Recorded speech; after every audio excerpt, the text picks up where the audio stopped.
તે દ્રવ્ય અગ્નાદિ હોમ હવનમાં તીર્થયાત્રામાં સ્નેહીઓ સંબંધીને કેમ ન કરશું?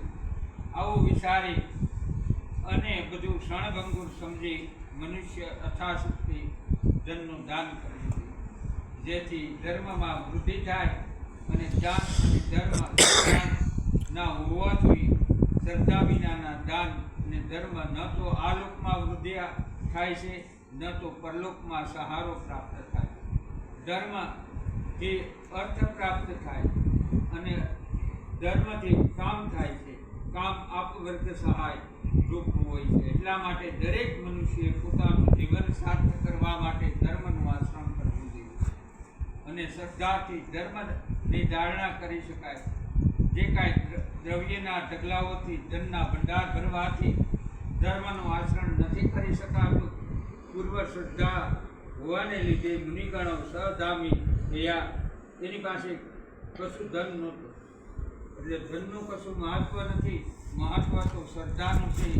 મનુષ્ય ભક્તિ અને શ્રદ્ધા વિનાના દાન, દક્ષિણા, અગ્નાદિ, જપ તપ જે કરે એનું ફળ આલોક કે પરલોકમાં પ્રાપ્ત થતું નથી.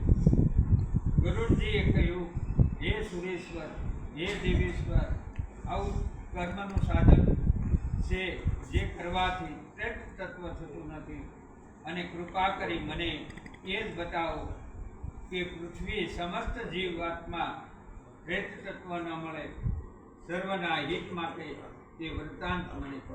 ભગવાન બોલ્યા કે એ માટે મૃત્યુ પછી થતી ઉત્તર ક્રિયા હું સંક્ષેપમાં કહું છું. મોક્ષનો વાસુક મનુષ્ય પોતાના હાથે ઉત્તર ક્રિયા કરવી જોઈએ.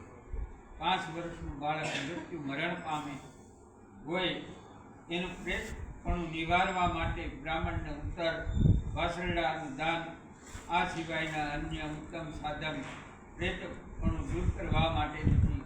મનુષ્ય પોતાની હયાતીમાં મૃતક સંબંધી પાછળ વસગરા વાસરડાનું દાન કરે, અગર તો પોતાના સંબંધી પાસે દાનની ક્રિયા કરાવે. જેને સંબંધી દાન કર્યું હોય એ પ્રેતપણું પ્રાપ્ત નથી થતું. બાકી પ્રેતપણું દૂર કરવા માટે બીજું કોઈ સાધન કે દાન નિષ્ફળ નીવડે છે. ગરુડજીએ પૂછ્યું કે જે પુરુષ એક પણ પુત્ર ન હોય, બાંધવ ન હોય, પત્ની ન હોય અને ઉર્ધ્વતે ક્રિયા કેવી રીતે કરી છે?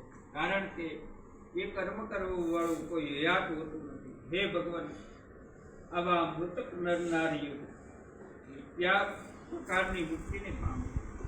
મારો મોટો સંદેહ છે, તો કૃપા કરી આપ નિર્ણય કહો.